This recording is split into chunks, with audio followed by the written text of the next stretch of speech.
let's dive into some 10 questions. I want to ask you guys get into this, and then we can sort of start wrapping up and tell people where they can find you, what gigs are coming up, and all that kind of stuff. So, what's your favorite Tom Petty? This is the worst question for any fan of any band, right? Favorite Tom Petty album if you absolutely could only pick one? Me, Wildflowers. Wildflowers. That's Wildflowers. Yeah. If I look at the breadth of what's happening in there and the maturity of it, I mean, I love Damn the Torpedoes. I love Full Moon Fever, but Wildflowers has more complex things going on, and that's probably where I come from. I thought this would be a slam dunk too. I thought that everyone would say Wildflowers when I started this, started interviewing people, but it's the testament to the catalog that albums connect to people in different ways, right? So and the first album connects to a lot of people just because it was that first album they heard and it was brand new. It doesn't really sound like anything else. Like I said, it's got a bit of weird punk to it, but it's rock and roll. And then you got this blues thing in Breakdown. So everyone connects to music differently. And I think that's the beauty of it. So Mudcrutch or Traveling Will. Oh, sorry, go ahead. But hold on. I will say secondarily, if I'm trying to, that's what people get to do, right? When they're on is I love She's the One. There are songs on She's the One that I really find are really, I love his cover of Asshole, the Beck song. I mean, that stuff I'm learning. I think there's several songs on that I go, wow. I mean, I'd like to play some of, Climb the Hill would be really fun to play. Yeah. So yeah, I kind of look towards the eclectic stuff. That's probably what I like, what I sort of tag onto for sure.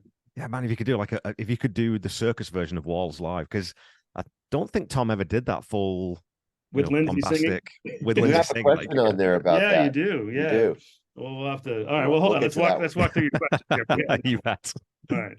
So, Mudcrutch or Traveling Wilburys? Wilburys, just because of the fact that of the band and what makes up of the band and Harrison and all those greats. And the songs are fun. ELO, I love the production. Jeff Lynne's in there. Mudcrutch, though, I'm starting to learn to appreciate what they're about, and they're well-written songs, and So, but for me, if I had to choose, Wilburys for me. I guess. I guess I would choose Wilburys as well. Though some of the production to me is too much. It's the Lynne. And I like Jeff Lynne, but it's Jeff Lynne. So I feel an element of Mudcrutch. Unmistakable. There's Mudcrutch has just got more roots to me of their style that I really like. And plus the stuff that Benmont does is so good. I really love what's happening on those two albums. Yeah, man. Talk another musician's musician, Benmont Tench. Yeah. When you see lists, we all hate lists, but when you see lists of great rock keyboard players, he's never on there. Right. He is at the top table. Like that guy can play anything. Absolutely. I mean, do you know, for example, that he played the piano on Hurt that Johnny Cash covered? Yeah. Not many played. They were the house band. They were the house band for that album. It's like what the. He's on tons of records. Of different artists. Yeah. He played on most of Belladonna. Yeah. And he co-wrote on that album as well. The guy's just prolific. And I was talking to Jeff Slate. I don't know if you've ever come across Jeff, but he's friends with Benmont, and he said that Benmont has got this party trick where, like back in the sort of late 90s, early 2000s, where they'd sit around with Benmont at the piano and they'd just throw TV shows or movies at him and say, play the theme from that, and he'd just play it. And he's just got that weird sort of brain for that just sticks, and because he's such a good musician, he just knows where all the changes are. It's like, okay, well, and he was the guy who led the band with Dylan, right? Because Petty says that we didn't know all these songs, we didn't know all these, but Benmont knows them all, so we just watch Benmont and look for the cues. Incredible artist. Yeah, incredible. Definitely. Okay, if you could join the Heartbreakers on stage for one song, what would it be, and would you play, sing? What would you want to do? I'm a Beatles fan. For me, Into the Great Wide Open. And because of that, and I would play acoustic guitar, and I love the strumming of it. It has the same chord progression as Cry Baby Cry in a lot of the ways. King, here, I'll show you. I've never noticed that. On the descending. King of Marigold was in the kitchen cooking breakfast. Then of course he goes to C, right. Eddie waited till he finished high school. Yeah. So it's got that feel, neat, Beatley thing to me. So that's why that was my first audition song with these guys, because it was Beatles-ish to me, and I could really get behind that. and kind of know, oh, I'm comfortable here. So for me, it's the Great Wide Open, and we extend that song at the end too with a big jam out, which is my favorite thing about this band. When we do that song. So. Right, that's right. We our take on that song is to do elements of what happened in the video, because they extended it to make it fit the video, and we sort of do that mixed with just our own stamp of, if we were in that moment, if we're in this moment of what would we do, what would maybe Tom do if he had the freedom to do it, and that's what we do. What's your favorite? Gosh, curious to know, Django. Yeah, what is my favorite? I mean, I would. And what would you play? What would I play? Actually, I would love to play Mystic Eyes, and I'd play bass. I love what happens in that song, the jam, and wow. To me, that's something, because I mean, everything else would be great to play, but we've been trying to have the band do that song for a while. Yeah, stuff off of that, some of that kind of live covers that they did, to me, are mind-blowing. Yeah, that's one of them. On it. That and the Fleetwood Mac song they always cover. Oh well, yeah. Oh well, so Mystic Eyes and Oh Well are the two that I would love to play bass on those. I'm constantly working on that, because those are to me, I would love to be playing on that, because their version of Oh Well, I really, versus any of the other ones I've heard, that's the way I like to hear it. That's the one. And talk about a riff. Oh my god! Oh my god! Yeah. Peter Green was just a genius. Oh my god. Yep.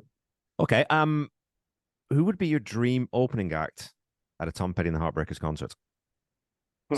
I mean, dream in the fact, like, bands that aren't here anymore, or anybody. To me, Black Crowes opening up for Petty. Yes. Well, that'd be cool. Yeah, I just love those guys. And it's just, to me, it really works. Two super shows, rock and roll, gritty, real bluesy singer there, and then Petty's, and the big slam of Petty. Right. I've always said that if I could sound like anyone, if I could have anyone's voice, I'd have Chris Robinson's. Because I wouldn't want Freddie's, because that's too much responsibility. I love guys like Sammy Hagar and Chris Cornell, but you're kind of locked into a certain thing there. But Chris Robinson, that boy's got some. Man. Yeah, he's got a style. God, I don't even. I mean, I saw ZZ Top open for Petty. I've seen. Oh wow! I was there at that one. Yeah. When was that? What year was that? 2007 or 6. Yeah, I mean, he played. I saw him at the Hollywood Bowl. When Tom played the Hollywood Bowl as well. You saw it earlier with you. We went. All the Petty Theft guys went backstage, and we met Ferroni at the time. Yeah, and we met the bass player. Ron. Ron. Yeah. He came out. We were just standing backstage. We had backstage passes, and he came out first, and he just came up to me and shook my hand. Yeah. Like, how you doing? I'm like, the softest hands too. Yeah, because my wife said too. She's like, he has the softest hands. I remember that. Really nice guy. Yeah. And then Ferroni came over with his cigar. Yeah. And at the time we hadn't met yet. Like, that was going to be like 5 years later, but it was kind of interesting that they came over to us. Yeah. We didn't say who we were, and we didn't want to say anything, but that was ZZ Top opening, I believe. Yeah, we also saw Stevie Nicks was there too. Stevie Nicks was there. I saw Stevie Nicks play with Tom at Madison Square Garden. That was the first Madison Square Garden show I'd ever been to. That was fantastic. I guess trying to think of really outlandish different things, probably something like Led Zeppelin, or somebody, just because selfishly, I've never seen Led Zeppelin, so then I'd get to see them. There we go. Yeah. Would they show up? Would they be the opening up? That'd be a tough one to hey, there was an era of music that was before my time, where it didn't matter what the bills were. It was just a collection of music, like the Monkees and Hendrix. Exactly. That was a true thing. Yeah. Well, and it's funny, that doesn't really happen that much these days, hey? No. Those kind of cabaret showcase events, you don't really get them these days. No. That was a Bill Graham era. Yeah. So that was Bill. All right, so who's your favorite band member? And I'm assuming that your favorite band member is obviously Tom, but who is your favorite band member other than Tom? Well, Ben Mott would be one of my choices, but if I had to really make the choice, because I've met him and have hung out with him, is Steve Ferroni. It has to be. And I'm a drummer too, actually, as well. So Steve Ferroni for me. Yeah, I would probably where's my light? I would probably say Howie. I would love to, I mean, I loved how, like, I'm trying to sing like what Howie does. I'm trying to play bass between Howie and Ron, and I'm trying to sing like what Howie did. And it's not easy because Howie was an incredible musician at so many levels, and he multi-instrumentalist. I mean, just brilliant. Producer, the whole 9 yards. Yeah. Interesting, man. That's a good one. Yeah.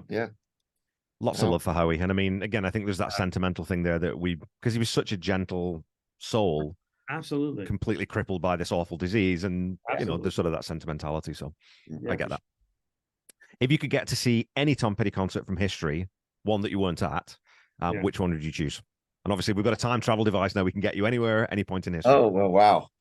For me, I think the Gainesville Homecoming show, that 2017 or sit was it? I can't remember. It was an early one. I mean, it was early, but it was like he was definitely 2007, I guess it was. Yeah. Wherever they made the documentary too at that time. Right. That concert to me, just because of the love coming from him and coming back to Gainesville, and I just thought he put in extra. The whole band put an extra love into it. For me. And that version of Learning to Fly from that concert, it's just yes, exactly. That's just unbelievable. Yeah, So like that thing where all your hair stand on end. Every single time I watch that part of that show, it's just that kills me.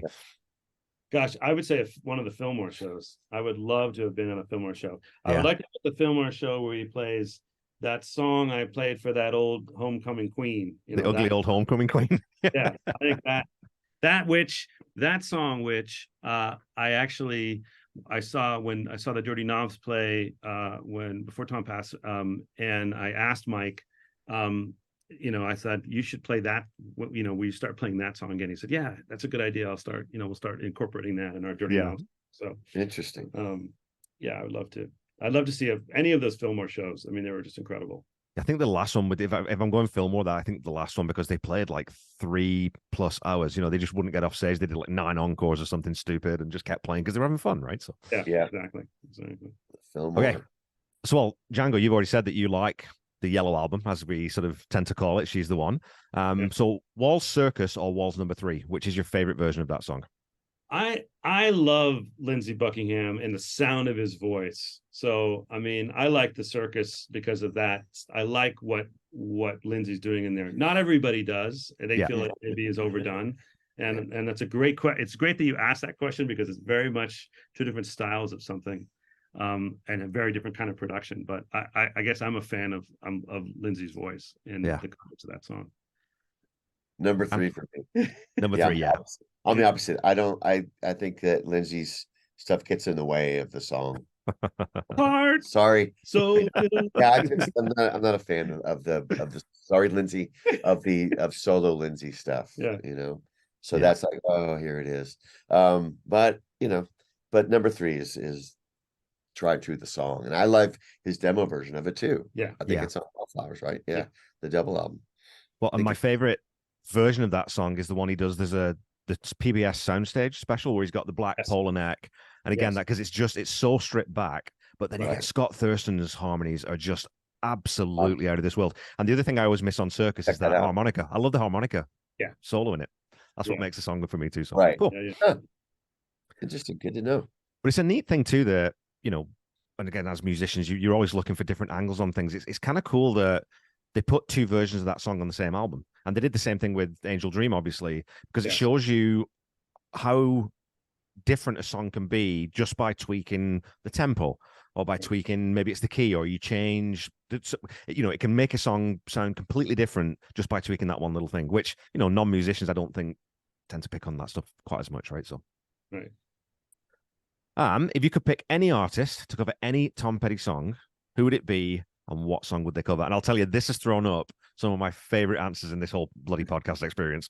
Right? Why don't you go first? No, you go first. All right, this is going to sound really weird. Elvis Costello, because I'm a huge fan of his voice. And the song for me, because I like when Elvis does the real intimate Elvis voice, would be Wildflowers. Elvis Costello doing Wildflowers would be really cool. That would be super neat. Yeah, I like that. I'm on board. I'm sold. One, because Costello, which song was it? Because Tom always kind of tongue in cheek said that Elvis stole the ending for, I can't remember which song it is now. That's going to drive me nuts. Oh. Was it When the Time Comes? I was going to look at my, yeah. Because there's a little riff in there that they play, and it's like, hey, they were playing on double bill, Right. So that one of those kind of things. And they said they heard this song on the radio, and I can't remember which Elvis Costello song it is. And Tom said, I know where he got that from. He borrowed that from us. Oh, wow. Wow. Huh. Huh. Interesting. All right, let's see. I'll say Beck doing Angel Dream, because I'm a huge Beck fan. And Beck did Sea Change, which is an incredible, very atmospheric album with very strong acoustic influences in it. So I could hear him doing Angel Dream. What, and he's one of those guys too who, if he's going to do a cover, he's going to change it. Yeah. Did you ever see that? Absolutely. 360. He did Bowie Sound and Vision.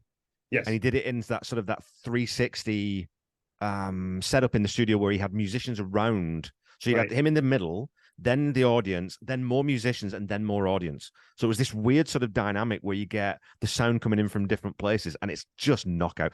I mean, Beck's just a stud, right? Like, that guy can play anything, really. Yeah. Beck doing Angel Dream, yeah. I would never thought of that, and now I want to hear it.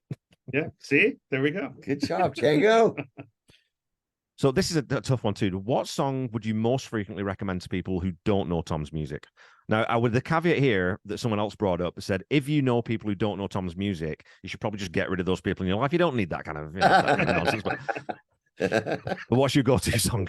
Well, to me, because the people that don't know Tom, I can't imagine, but I just put Free Fallin' because I think that kind of, that's Tom Petty to me. Sure. Even though I know Refugee, and for me, Free Fallin', and I think that someone that doesn't know that stuff should hear that song first. And how could you not like that song?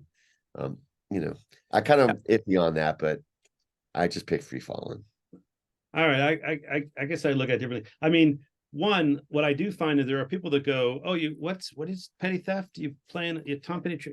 What are Tom? Anyone who doesn't know." The reality is they do know the songs, they just don't get the connection. Yeah. So I would probably take something like Learning to Fly.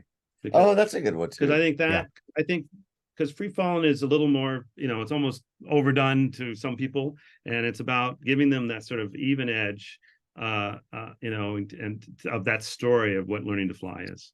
So it must be such a joy to it must be such a joy to perform those songs, because the pop hooks and the pop melodies in some of these songs are just incredible. And he had that weird thing where he could write a real heavy rocker or a sort of a weird thing like Spike or something like, Rocking Around With You, or these odd eclectic songs. But when he just wanted to write a pop song, no one did it better. Yeah, that's true. So just to play those every night must be so much fun. It's incredible. Well, sing-alongs are really amazing. Yeah. I think I love, to me, about the thing about being a musician is about getting inside the song when you play it, not just trying to. I mean, and that's really where so now I've gotten so comfortable in the material and what we do and what we do live that I'm able to really think about what I'm doing and just experience it, and that's the joy of being a musician. And when you really when we hit the vocal harmonies the way really just right, and when everything just lines up, we do very like Adam and I do a lot of really interesting tight rhythm stuff that's happening underneath different things, stuff that we enjoy. Sometimes we find it on the fly and we go, let's do that again. Other times we're doing stuff that we've thought about ahead of time and we just keep doing it. And that to me is just it's amazing. That's the joy of performing on stage right there. And I'm not, it's funny to me, 20 years in the same material and a lot of that, but I'm not tired of it. We still work on it. We still work on it. Nothing's ending. We play Learning to Fly. Better. Learning to Fly was one of our opening songs for a long time because it's a great song to sort of find our way, and we got comfortable. Yeah, and which also means it's that first song we do. Well, I still get chills. So Michael Pappenberg plays slide solo on that, and we extend it out and we do he takes it into another level. But every time he hits that slide solo, I still get the same kind of chills for many years. It's just, I don't know, I can't even explain it anymore. But I love, so still feeling that in playing this music is why I'm still doing it.